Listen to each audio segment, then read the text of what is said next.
It's cold here, colder than anything I've ever felt before. They say Alaska is the last frontier, but what they don't tell you is that there's something far darker out there. I'm lucky to be here today, but I've seen things I can't forget. I never thought I'd be the one telling this story, but here I am. If you're listening, I just need you to understand that this is real. Everything I'm about to tell you, it happened, and it almost cost me my life. I was out there, in the middle of nowhere, with nothing but the endless expanse of snow surrounding me. This wasn't your typical tourist trap. I wasn't on some guided fishing trip or hiking through some serene national park. No, I was with a group of experienced hunters, men who'd spent their entire lives in the harshest of conditions. Their names were Eric, Tom, and Scott, and they were the real deal. If anyone could survive the Alaskan wilderness, it was these guys. But we made a mistake. We shouldn't have gone out there. It was just supposed to be a quick hunting trip. Nothing too crazy. We'd been tracking an elusive moose for days, deep in the forests outside Anchorage. But on that third night, something felt off. We were camped in a clearing, the moon hanging like a pale ghost in the sky, and all of a sudden, I felt it. A pressure, like the air had thickened, like something unseen was watching us. I tried to ignore it at first. It wasn't like me to get paranoid, but there was a strange stillness in the air. The snow was too quiet. No rustling of wind, no chirping of birds, just the eerie silence. The others hadn't noticed yet, too focused on the fire and their stories about past hunts. But then it happened. A sound, faint at first, then growing louder. A slow, deliberate crunching of snow, like something big was moving through the woods. "Did you hear that?" I asked, my voice coming out harsher than I intended.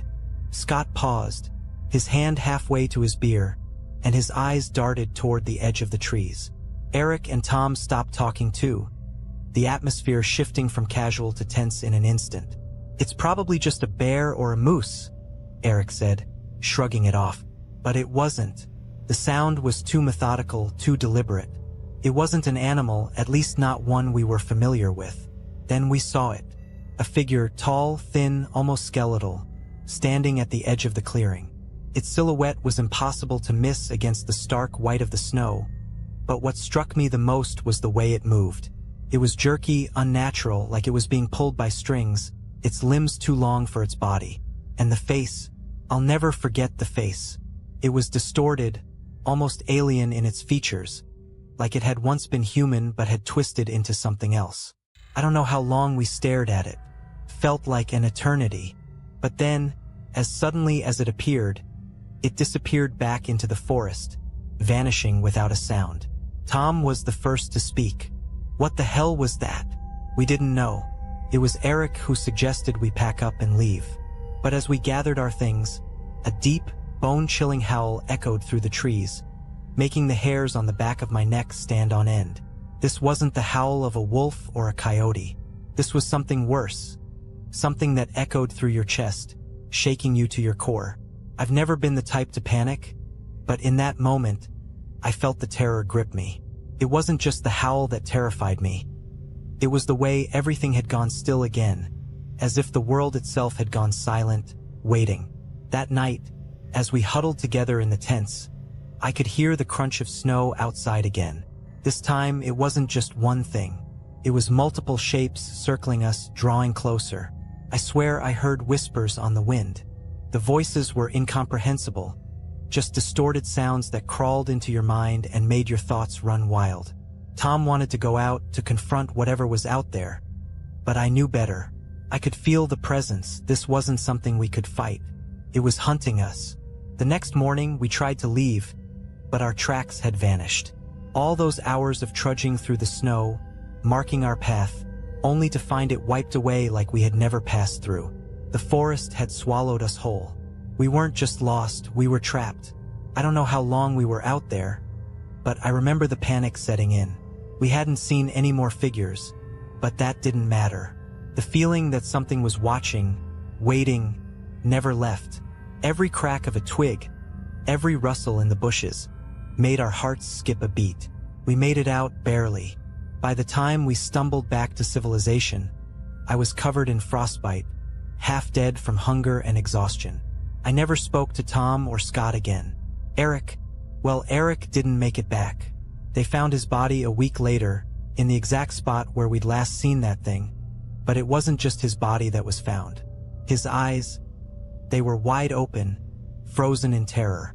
But the worst part? There were no tracks leading to him. It was as if whatever had killed him had just appeared out of thin air. I don't know what we encountered out there, but I know one thing for sure. It was waiting for us. And it's still out there, somewhere in the Alaskan wilderness, waiting for the next group of fools to wander into its domain. If you ever go to Alaska, remember this story. Stay on the path. Never stray from the group. Because once you hear that howl, you may not make it out alive. The last thing I remember is the sound of the wind carrying something with it. Whispers, maybe, or something else. But I'll never forget it. I survived, but not without a price. Now, every time I close my eyes, I hear that howl again.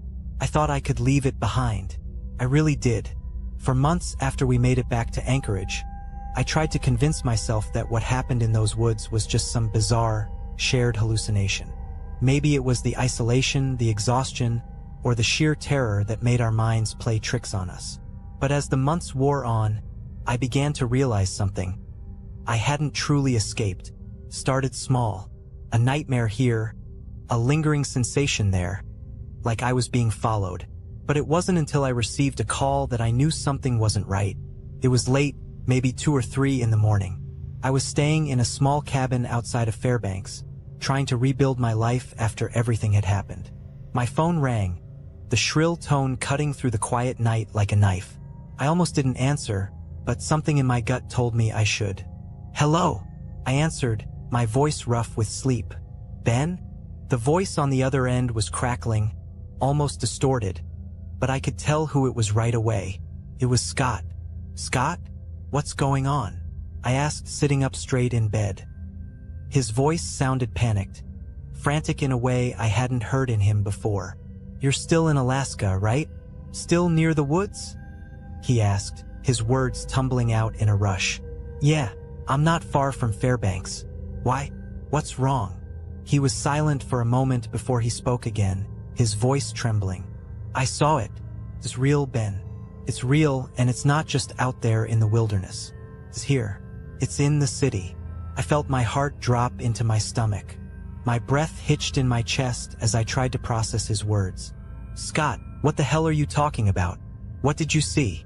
He paused again, like he was trying to find the right words. But when he finally spoke, the terror in his voice was undeniable. "I saw it in the woods last night. I thought it was gone, that we had escaped, but it's been following me, Ben. It's not just some monster. It's a force. It's like it's drawn to me. I don't know how much longer I can outrun it." I could hear him breathing heavily on the other end of the line, and I knew something was seriously wrong. "Scott, calm down. You need to tell me exactly what happened. Where are you?" "I'm in my house," he said, his voice shaking. "But I'm not alone, Ben. I'm not alone." Suddenly, the line went dead. I sat there, staring at the phone in my hand, numb with disbelief. I didn't know what to think. I had lived through it, but hearing Scott's panic, hearing his terror, made me feel like I was right back there, lost in those woods again. The same haunting feeling settled into my chest. Something was still out there. I grabbed my coat and rushed out of the cabin. I didn't know what I was going to find, but I knew I couldn't ignore it any longer. My feet barely touched the ground as I drove toward Scott's place in a daze. The snow was falling heavily, and the headlights of my truck cut through the blizzard like a knife through fog. It took me nearly 2 hours to get to his house. By the time I pulled up to the cabin, the place was dark. Too dark. No lights. No movement. I stepped out of the truck, the cold air biting into my skin, and walked to the front door. It was ajar just slightly, as if someone had left it that way in a hurry. My heart pounded in my chest as I pushed the door open, the old wood creaking under the pressure. "Scott," I called, my voice echoing in the silence. No answer. I stepped further into the cabin, the smell of stale air and something metallic filling my nostrils. As I entered the living room, I froze. The entire room was covered in deep red streaks, as if someone had painted the walls with blood. But it wasn't the blood that caught my attention. It was the figure standing in the corner of the room. It was tall, too tall, with limbs that were bent at unnatural angles.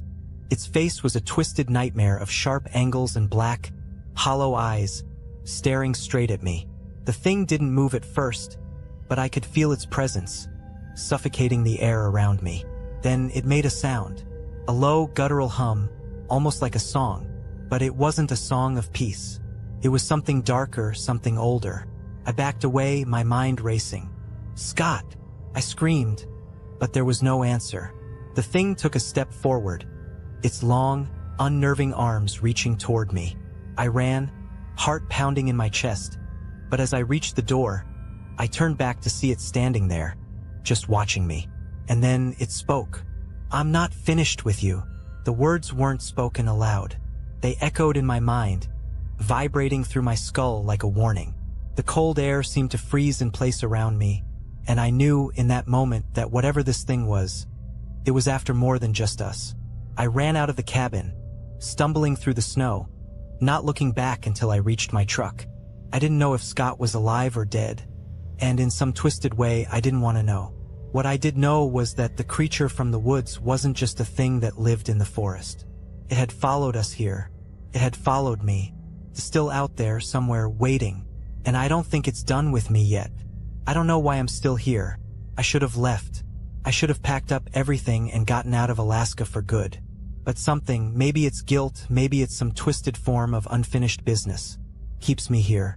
Every time I think about leaving, I hear that whisper. It's not a voice.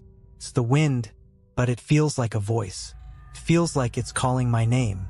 It's the same voice I heard in the woods that night, the one that never left my thoughts. And I know deep down that it's still out there waiting. After what happened at Scott's cabin, I didn't go to the police. Couldn't. I didn't know what to say. How do you explain something like that to people who would never believe you? Who would laugh and dismiss it as some wild hallucination from too much time in the wilderness? So I kept it to myself, tried to move on, tried to convince myself that I was the only one left to carry the weight of what we'd seen. But then came the phone call. It was about 3 weeks later, the dead of winter. The days were short, and the nights felt endless. I was sitting in a diner in Fairbanks, nursing a cup of coffee and trying to pretend I wasn't haunted by the things I'd witnessed. The storm outside howled against the windows, but I barely noticed anymore. The storm inside me was far worse. That's when my phone rang again. I froze. It was a number I didn't recognize, but something in my gut told me to pick up. "Hello." I answered, my voice shaky, though I didn't know why. "Ben." It was Eric's voice. I hadn't heard from Eric since we'd left the wilderness. After everything that happened, he'd gone back to his family in the lower 48. He had stopped returning my calls, and I'd figured he wanted to forget about it all, just like everyone else. But here he was calling me after all this time. "Eric? What's going on?" I asked, trying to keep the panic out of my voice. Ben, I don't know how to say this, but..." Eric's voice cracked, and for the first time since I'd known him, I heard fear in his tone. It made my blood run cold. "It's back. It found me." I felt the weight of his words settle in my chest like a stone. "What are you talking about?" I asked, my voice barely above a whisper. "I didn't want to tell you," he continued, his voice barely audible. "But it's been following me too. I thought I could outrun it, but it's everywhere now. It's in my house, it's in my dreams. I don't know how much longer I can keep this up. I can feel it getting closer. I think... God, Ben, I think it wants to take me next." I could barely breathe. The same thing, the same horrifying thing that had stalked us in the Alaskan woods, was now tormenting Eric. It was no longer confined to the wilderness. It was everywhere, and it was getting closer. "I'm coming to you," I said without thinking. I didn't know how, but I knew I couldn't let him face this alone. "No," Eric gasped, his voice strained. "Don't come here. You don't understand. You don't know what it's like when it gets close. You won't survive it, Ben. I just wanted to warn you. You can't escape it. It's not just in the woods. It's in everything now. It's in your mind. It knows who you are. His words made my skin crawl, but there was something in them that broke through my panic. A deep, almost desperate plea. What do you mean? I asked, my heart pounding in my chest. I don't know how to explain it, he said, his voice shaking with fear. But once it's latched onto you, it doesn't let go. You can run, you can hide, but it's always there, watching, waiting for you to slip up. I was shaking, my hands trembling as I held the phone to my ear. Eric, where are you? I need to see you. We need to figure this out together. I'm at my cabin, he said, his voice barely audible now. But Ben, please don't come. Don't. And then the line went dead. I don't know how long I sat there, staring at the phone in my hand, my mind racing. It wasn't like Eric to panic. He was one of the toughest men I'd ever met. But hearing the fear in his voice, the way he begged me not to come, it told me everything I needed to know. Whatever this thing was, it was getting worse. And it wasn't just haunting us anymore. It was feeding on our fear, and it was closing in. I didn't hesitate. I grabbed my jacket, paid the bill, and rushed out of the diner. The storm outside was worse than it had been all night, but I couldn't wait. Eric was out there, alone, and I wasn't gonna let him face this thing by himself. Took me hours to get to his cabin. By the time I arrived, the wind was howling, and snow was falling in thick, impenetrable sheets. I pulled up to the cabin, my headlights cutting through the swirling snow, but there was no sign of Eric. I called his name, my voice barely audible over the storm, but there was nothing. I forced the door open, the wood creaking under the weight of the snow, and stepped inside. The place was dark, except for a small candle burning in the corner. It flickered weakly, casting eerie shadows across the room. The air was thick, too thick, like it was filled with something unnatural. And then I saw it. At the far end of the cabin, standing by the window, was a figure. Tall, thin, unmistakable. It was the same thing I'd seen in the woods, the same thing that had stalked us. It wasn't just watching me, it was waiting. But what made my blood freeze was the sight of Eric, crumpled on the floor beneath it, his eyes wide open in terror, frozen in a way I couldn't explain. The thing turned its head slowly, its face twisted in a grotesque mockery of a smile. And then it spoke. You should have stayed away, Ben. Before I could react, the door slammed shut behind me, and I felt the cold, suffocating weight of it surround me. The whispers started, low at first, then rising in volume, filling my mind with words I couldn't understand, like the wind itself was alive. And then I knew. It wasn't just hunting us anymore. It was consuming us, and it was going to take us all. I don't know how much time passed after the thing spoke. It felt like seconds, but then again it felt like hours. All I could hear was the sharp, oppressive sound of my own breathing, mixed with the unnerving hum coming from that thing, standing just a few feet away, its form stretching unnaturally against the flickering candlelight. Its hollow eyes pierced into me, empty voids that seemed to know everything about me. Things I hadn't even remembered myself. I could barely move. My body had frozen, not from the cold but from the terror that gripped every inch of me.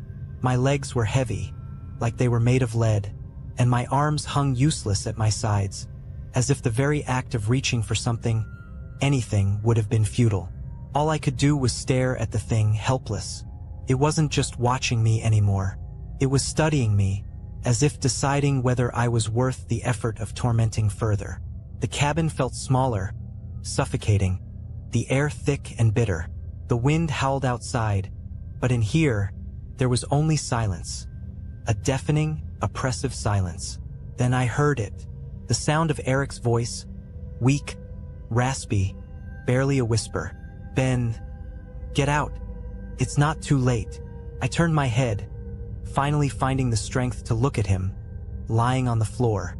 His face was pale, eyes wide open but empty, staring at something beyond me, as if he were already lost to whatever this thing was.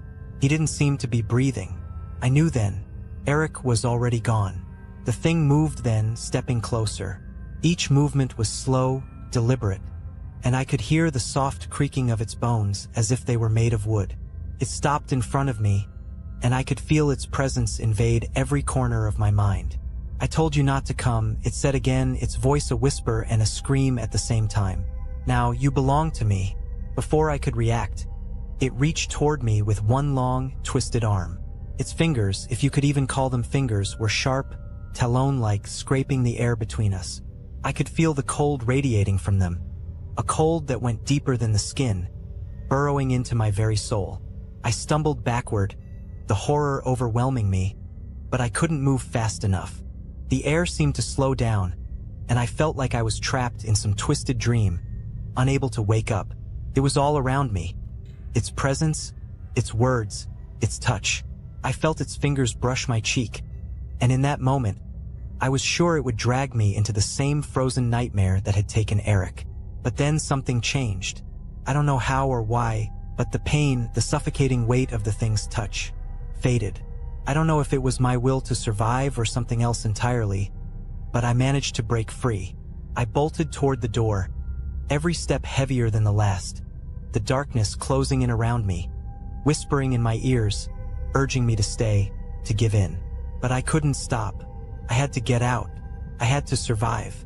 I didn't look back as I ran, crashing through the snow, the storm battering me from every side.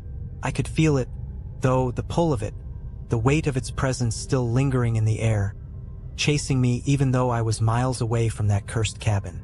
I don't know how I managed to make it back to my truck. The snow was falling heavier than ever, and I could barely see through the windshield. I slammed the door shut, locked it, and started the engine. I shouldn't have looked back, but I did. The cabin was gone. There was nothing left but the storm, the swirling white madness of it. The wind screamed like a living thing, howling its fury into the void. But through the blizzard, I could make out a figure standing by the road, just barely visible, its form bent and broken. The same twisted thing. I don't know how it followed me. I don't know how it found me in the storm, but it did. It was always there, waiting, watching. As I drove, I felt its presence following me, not in the truck, but in my mind. The whispers were louder now, clearer, echoing through every thought I tried to have. It was inescapable. I kept my eyes on the road, the world a blur of white. I drove for what felt like hours, the fear gnawing at my mind. I couldn't think straight. I couldn't breathe without feeling its weight on my chest. The thing had followed me, and no matter how far I went, no matter where I ran, it would always be there, just out of sight, watching. By the time I reached the nearest town, I was too far gone. I had seen too much, felt too much, and I knew, deep in my bones, that it wasn't over. It would never be over. Not for Eric, not for me, and certainly not for anyone else foolish enough to think they could outrun it. I moved away shortly after that. I never stayed in one place for too long.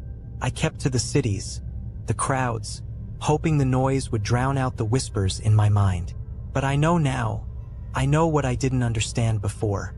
The thing, whatever it was, isn't just a creature. It's not bound by the laws of nature or time. It feeds on fear, it feeds on the dark corners of your mind, and it follows you. It doesn't need to be in the woods. It can be anywhere. And that thought, it's always with me, because no matter how far I run, it's still out there, somewhere, waiting for me. Waiting for the next person to wander too far off the path. Waiting for the next soul it can claim. And this time, I don't think I'll be able to outrun it.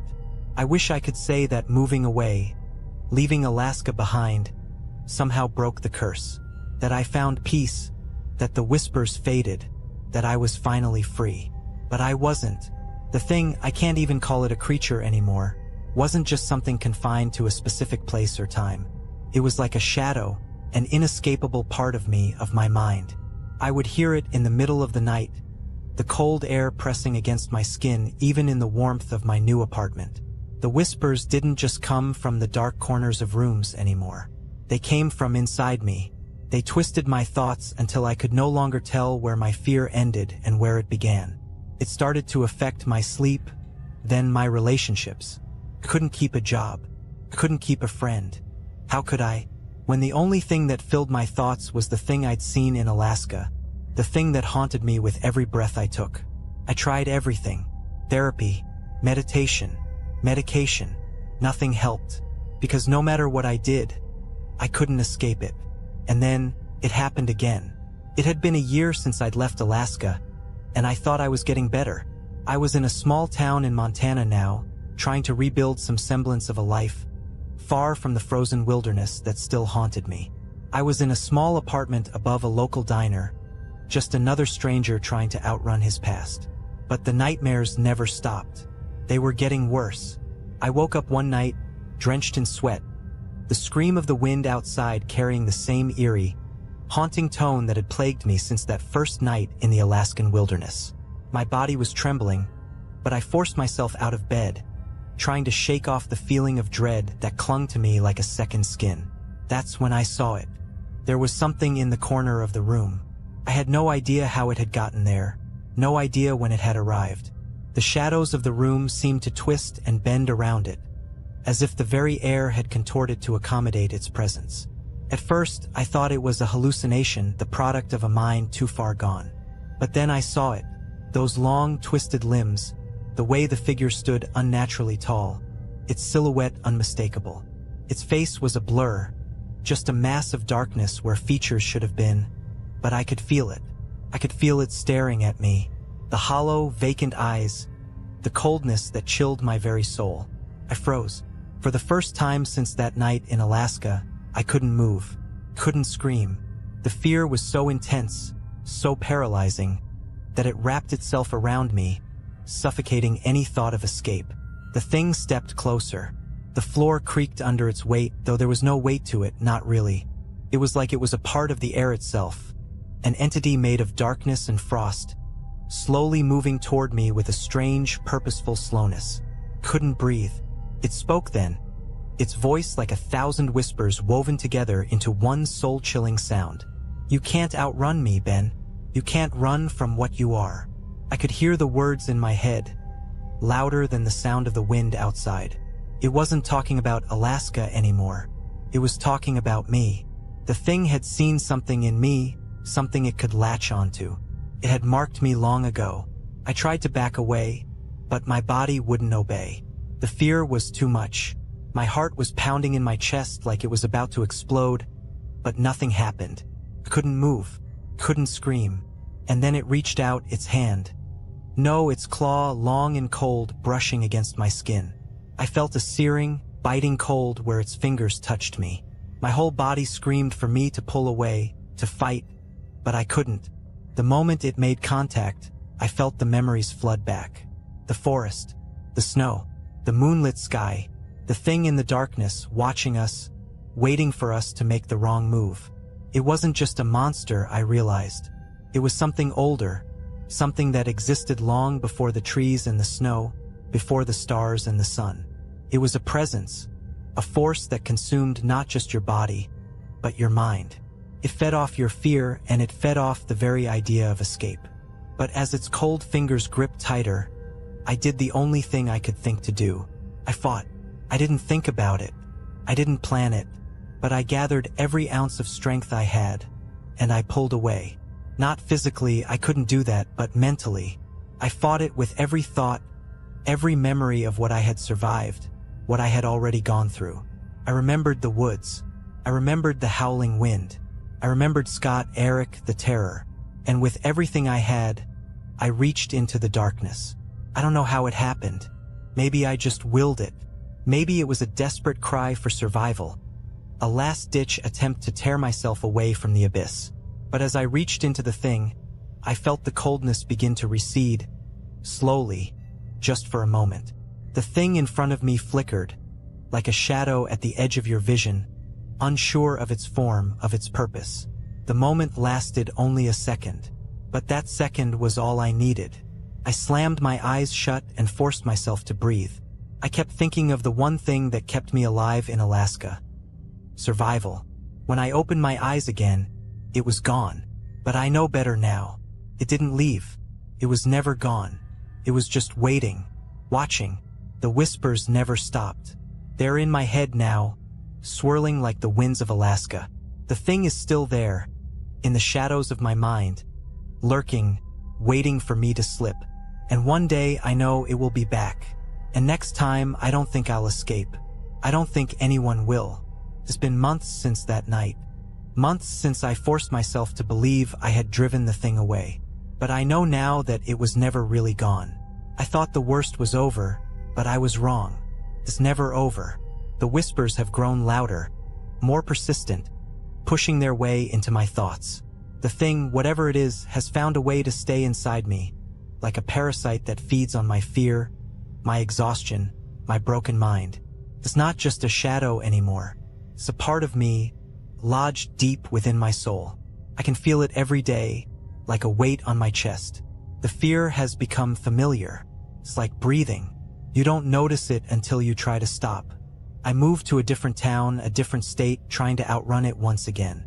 I found a quiet little place in Wyoming, far from Alaska, far from the memories of what I had seen and experienced.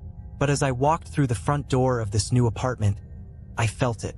The same cold that had settled over me in that cabin. The same suffocating silence. I told myself I was being paranoid, that I was just imagining things, but I knew deep down that it wasn't true. The thing was here too. It was everywhere. It was inside me. I could feel its presence in the shadows, in the corners of my mind. It didn't take long for the nightmares to return. They were worse than before, more vivid, more real. In my dreams, I would find myself back in those woods, back at that cabin. I would hear the howling, that dreadful sound that rattles your bones. And I would see it, standing there watching me, waiting for me to make the wrong move. Sometimes, I would wake up in a cold sweat, heart pounding, unable to shake the feeling that it was still there, still watching me from the darkness. And then it came again. I was sitting in my apartment, trying to read a book to distract myself from the constant weight in my chest. The storm outside had been howling all night, the wind battering the windows, but I didn't pay it much attention. I'd learned to block out the weather long ago. The real storm was inside me. I heard a knock at the door. It was soft, but it cut through the stillness of the room like a blade. I froze. I didn't want to open the door. Couldn't. I knew what was out there. I knew what was waiting for me, but I couldn't resist. My hand moved of its own accord, trembling as I reached for the doorknob. When I opened it, there was no one there. But something was wrong. The air was cold, colder than it should have been, like a chill was coming from nowhere, like the wind itself had slipped inside my apartment. The silence was oppressive, like the world had suddenly gone still. I stepped outside, into the hallway. And there, at the end of the hallway, standing just beyond the flickering light, was a figure. A tall, gaunt figure, its outline barely visible in the dim light. It was so still that I almost couldn't tell if it was real. The darkness around it seemed to bend, as if the very air itself was afraid to touch it. I knew what it was before I could even see its face. It was the thing. It was here. I took a step back, my breath catching in my throat. My body wanted to run, to escape, but my legs were frozen. I couldn't move. The thing raised its arm, its fingers twisting in the air like they were reaching for something. It didn't need to speak for me to hear it. Its words filled my mind, cold and clear. "You've been running for so long, Ben. You can't hide from me anymore." It was the same voice, the same whispers, but there was something different about it this time. The presence wasn't just around me. It was inside me, too. It was in my thoughts, my very soul, clawing its way out. And then it took a step toward me. Slow, deliberate. The air seemed to warp around it, like the temperature was dropping with each movement. I could feel its coldness, the crushing weight of its presence, pushing me back into the apartment. I tried to scream. I tried to fight, but my body wouldn't obey. It was like I was drowning in the fear it had planted inside me. My thoughts were clouded, filled with terror and the overwhelming sense that I was about to lose everything. I was losing myself. And then I saw something. In the corner of my eye, I saw a shadow, a flicker of movement. It was small at first, but it grew, taking shape, becoming something real. I couldn't process it at first. I thought I was hallucinating, seeing things that weren't there. But then I realized what I was seeing. It was the figure of a man. It was Eric. He was standing there, just outside the apartment, his eyes wide open, staring at me with that same frozen look he had when they found him. His body was pale, his skin stretched tight over his bones. He was dead, but there he was, standing in front of me, like he had never left. I tried to call out to him, but no words came. My throat was tight, suffocated by the weight of the fear that gripped me. And then, Eric's voice echoed in my mind. It wasn't him. It wasn't his voice. It was the thing speaking through him. "You can't escape, Ben," it said, its voice seeping through every thought, every breath. "You are mine." I tried to push it out, tried to shut my mind off, but the whispers wouldn't stop. They were all I could hear, all I could think. I wasn't sure where I ended and the thing began anymore. It was here. It had found me again.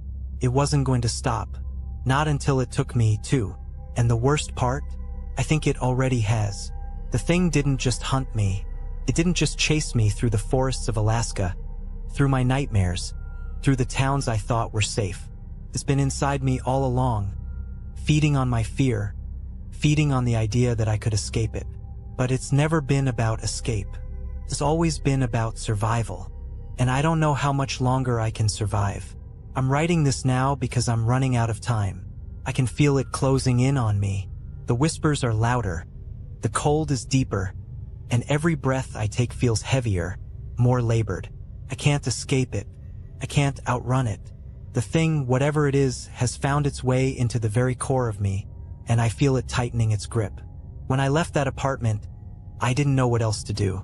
I had no plan, no destination in mind.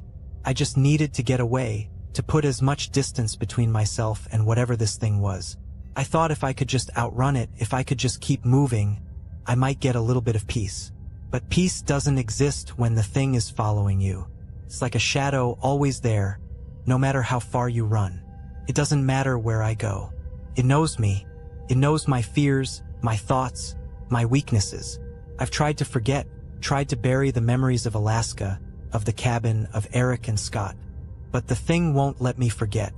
It reminds me every single day. I went to a therapist trying to convince myself that it was all just trauma, a figment of my imagination.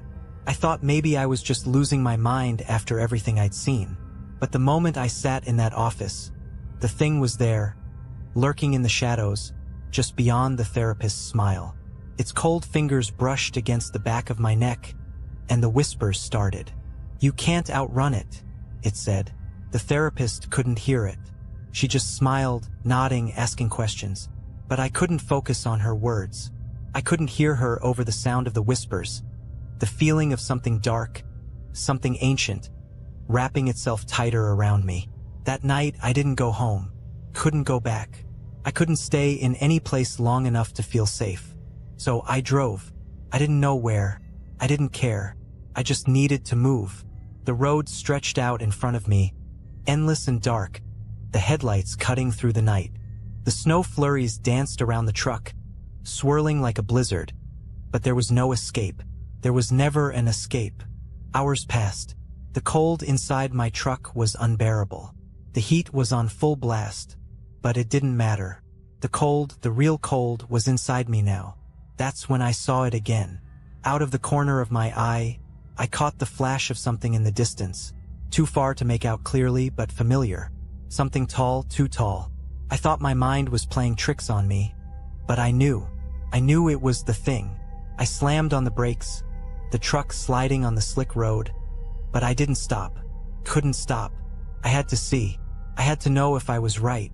The figure was standing in the middle of the road, just staring at me. Its limbs were outstretched, its form bending in ways that made my stomach twist. Couldn't breathe. I tried to reverse, but my hands wouldn't move. My body was frozen in place, my eyes locked on the thing in the road. It stepped forward, its limbs jerking in unnatural angles, dragging itself closer to the truck. I could see its face now. Its hollow eyes stared at me, cold and vacant. Its mouth didn't move, but the whispers filled my head. "You'll never escape," it said, its voice seeping into my thoughts, making everything else fade away. "I've always been with you."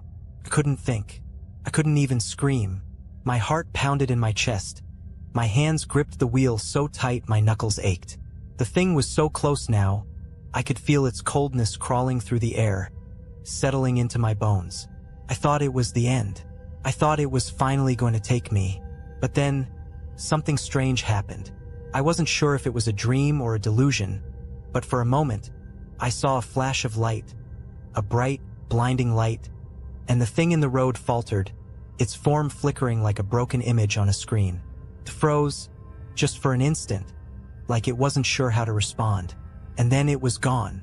I don't know how. I don't know why. I didn't waste a second. I floored the gas pedal and drove. I didn't stop. I didn't look back. I haven't stopped since. I'm not sure where I am anymore. I don't know where I'm going, but I can feel it. The thing is still here, still with me, lurking in my mind, waiting for me to slip. It's still out there, somewhere in the shadows. I'm not sure how much longer I can keep running. The exhaustion is starting to catch up to me. The whispers are getting louder, more insistent, and I can't escape them. But the worst part? I don't think I want to anymore. The thing isn't just a force of fear. It's a part of me now. It's inside me. It's inside my soul. It feeds on my terror, on my thoughts, on my every move. I don't think it will ever leave, and I don't think I can survive without it. I'm writing this, hoping that somehow, someone will read this, that someone will know what happened. But I fear it's too late. I fear the thing has already taken me. And if you're reading this, know one thing. It's still out there. And it's waiting. I don't know how much longer I can hold onto my mind. Writing this is the last tether I have left to reality. The thing is closer now, closer than it's ever been, and I can feel it growing stronger. The whispers are constant, the cold relentless. I can't escape it no matter how hard I try, no matter how far I run. It's always there, inside me, creeping into my thoughts. I thought that by leaving everything behind, by driving away, running away from the places that haunted me, I could start over. I could outrun it. I could find some peace. But I was wrong. The first time it truly hit me that I couldn't outrun it anymore was when I stopped. I was exhausted, my mind fractured and broken from the constant fear, the constant drive, and for the first time in months, I let myself rest. I found a small motel, a nondescript place off the highway, hoping for a few hours of sleep. The room was empty, save for the bare essentials. A single bed, a flickering lamp, and a cracked window. I didn't care. I just needed to stop, even for a moment. The air inside the room felt heavy, thick with the same suffocating cold that had followed me across the country. But I told myself it was just the winter chill creeping in through the walls. I laid down on the bed, my eyes closing in an attempt to silence the relentless pounding of my heart. But the moment I closed them, I saw it again. It wasn't just the thing, it was the place, the forest. The trees were towering, their branches twisted and warped. The snow beneath my feet was deeper than it had ever been. I could hear the wind howling, the world around me moving in a slow, surreal motion, like I was trapped in some terrible dream. And there it was, standing in the distance, watching me. The thing. Its form stretched tall and skeletal, its black eyes glaring through the darkness. I tried to turn away, tried to run, but my legs wouldn't move. I was frozen in place, unable to escape its gaze. The thing didn't speak, but I heard its voice in my head, clearer than ever. "You'll never leave." The words rattled through my mind like a physical blow. I could feel its cold, bitter presence seeping into every thought, every breath, every nerve. It was suffocating me. It wasn't just the cold of the room now. It was the cold of its touch, freezing every part of me from the inside out. I woke up in a cold sweat, gasping for air, my body trembling. The room was still dark, the only sound the beating of my heart in my ears. But I knew the thing wasn't just in my dreams anymore. It was in my head. It had always been there. I can't escape it. When I looked in the mirror the next morning, I didn't recognize the person staring back at me. My face was pale, gaunt, my eyes sunken and hollow.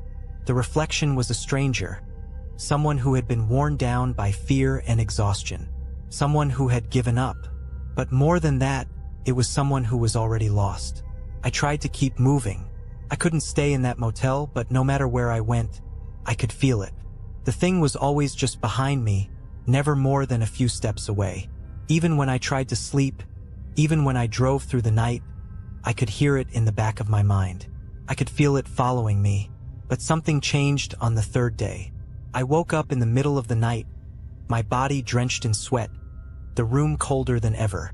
The whispers had grown louder, as if the thing was pushing its way into my mind, its voice filling every thought. It was too much. I couldn't take it anymore. I got up and stumbled to the bathroom, hoping the cold water would snap me out of whatever nightmare I was in. But when I looked in the mirror, I didn't see my reflection. I saw it. The thing was standing behind me, its face twisted and grotesque, its hollow eyes staring at me through the reflection. It wasn't just watching me anymore. It was inside the mirror, reaching out to me. I tried to scream, but no sound came out. The thing's hand, cold and skeletal, reached toward me, and I could feel its fingers brush against my neck. I wanted to pull away, to run, but I was paralyzed. I couldn't move. "You can't escape, Ben," it whispered. "You never could." I don't know how long I stood there, frozen in place, feeling its cold touch seeping into my skin, into my bones. But I know I can't fight it anymore. The thing is inside me now, more than just a shadow following me.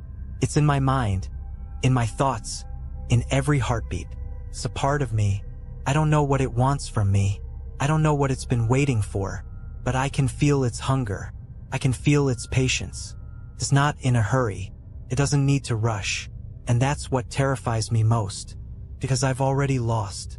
I'm writing this because I don't know how much longer I'll be able to. The thing is stronger now, its presence overwhelming, and I feel like I'm losing myself. I can't fight it anymore. The fear, the darkness, it's all consuming. If you're reading this, please know that I'm not insane. I'm not just some delusional man running from his past. There is something out there. There is something in the darkness, and it will follow you just like it followed me. It doesn't matter where you go. It doesn't matter how far you run. It will always find you. Found me, and now it's going to take me. And once it does, there's no coming back. I'm writing this because I can't let it win. Not without leaving something behind. Not without someone knowing the truth. But I know now. It doesn't matter. The thing has won. And now it's time for me to go. I never expected to see another day. The thing, it's inside me, twisting and warping my mind until I'm not sure what's real anymore. I'm losing myself, losing everything. The thing whispers constantly, urging me to give in, to stop fighting, to embrace it. But I can't. Even though the darkness is pulling me in, even though I feel it tightening its grip around my chest and my thoughts, there's still something inside of me fighting back. A small part of me that refuses to let go, that refuses to become what it wants me to be. A part of me that is still trying to survive. I don't know how much longer I have. The thing is growing stronger, and I feel myself slipping further into its grasp. I've been driving for hours, lost in a haze, not even sure where I am anymore. The snow is falling heavily outside, blanketing everything in white, but it feels like the storm inside me is much worse. I don't even know what day it is, but I can feel the end coming. I can feel it in the cold that wraps around me, in the whispers that fill my mind. The thing is getting closer. It's closer than ever before, and I can't escape it. I don't know how much longer I can keep running. The road is endless. I've been driving through this frozen landscape for what feels like days. The world outside is just white, a blur of snow and shadows, the headlights of my truck barely cutting through the storm. It feels like I'm trapped in some endless nightmare, where time doesn't exist and the only thing that matters is the thing that is hunting me. But then something changes. I see it. In the distance, at the edge of the road, there's a shape, a figure standing there still and silent in the storm. I can barely make it out through the snow, but I know what it is. I know who it is. It's the thing. But something's different this time. It's not the same twisted form I've seen before. This time it's standing still, not moving, just waiting. It doesn't approach me. It doesn't whisper to me. It's just there. I stop the truck. I don't know why. I shouldn't stop. I should drive past it, keep going, but something pulls me toward it. Maybe it's curiosity. Maybe it's desperation. Maybe I'm just tired of running. I step out of the truck, the snow biting at my skin, and I walk toward it. The storm rages around me, but the figure remains still, unmoving, as if it's waiting for me. The whispers are deafening now, echoing in my head, urging me to turn back, to leave. But I can't. I reach the thing, and as I stand there, face to face with it, I realize something. It's not what I thought it was. It's me. Not physically, not exactly, but it's a part of me. A part of my soul, a piece of my fear. It's not an outside force, a thing that hunts. It's the reflection of my darkest self, a shadow that I've been running from, a part of me that I can never escape. You've been running from me, it says, its voice no longer a whisper but a deep, cold truth. But I'm you, Ben. I've always been you. I stand there in the snow, staring at it, at myself, and in that moment, everything clicks into place. The thing isn't some monstrous entity from the woods. It's the manifestation of all the fear, all the darkness that I've carried with me. It's the part of me that I've tried to bury, to outrun. It's the part of me that thrives on fear, on the belief that I can't survive. It's the part of me that never stopped hunting. I don't know how long I stand there, lost in this realization. But when I look around, I see the snow has stopped falling. The storm is gone. The world is still. And for the first time in a long time, I feel calm. The thing isn't out there. It's never been out there. It's been inside me all along. And now that I understand that, now that I see it for what it truly is, the battle is over. There's no more running, no more escaping. I can't fight it anymore because I've realized the truth. The thing I've been running from is me. As I stand in the silence of the snow, the world around me still and frozen, I accept it. The thing, my fear, my darkness, is a part of me. It always has been.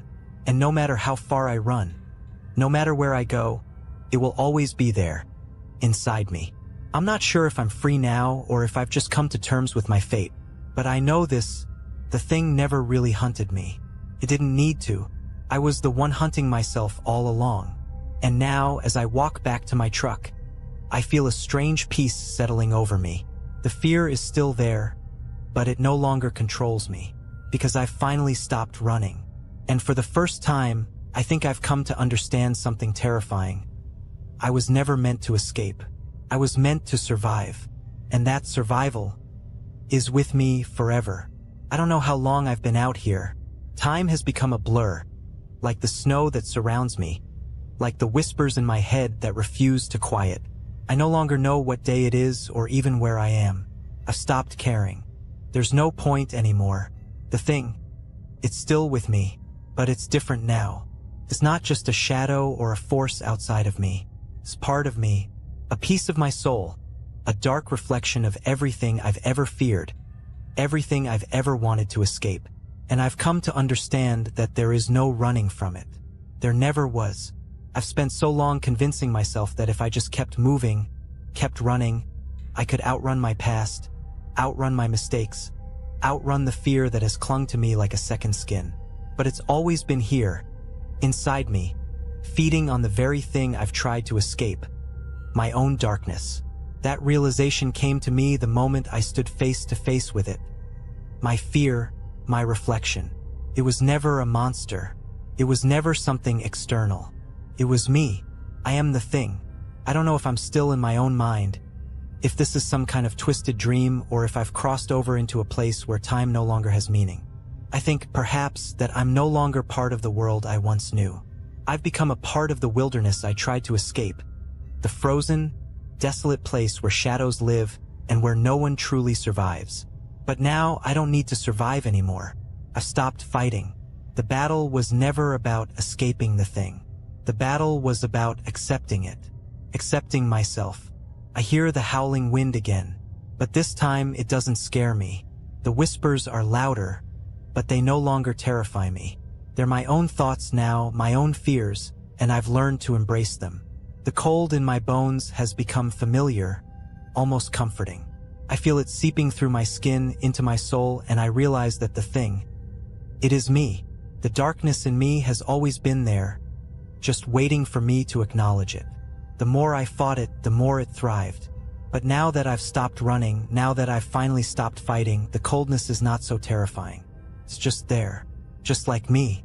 I'm standing in the middle of the road, lost in the snow, and I can't help but wonder if anyone will ever find me.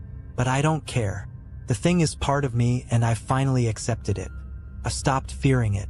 I realize now that I was never supposed to outrun the thing. I was supposed to understand it. I was supposed to let it in, to stop running from the dark corners of my own soul. The thing doesn't control me anymore. It never did. It was always a reflection of my own fear, my own failures, my own brokenness. I know I'll never be free of it. I don't think anyone ever truly is. We all have our shadows, our dark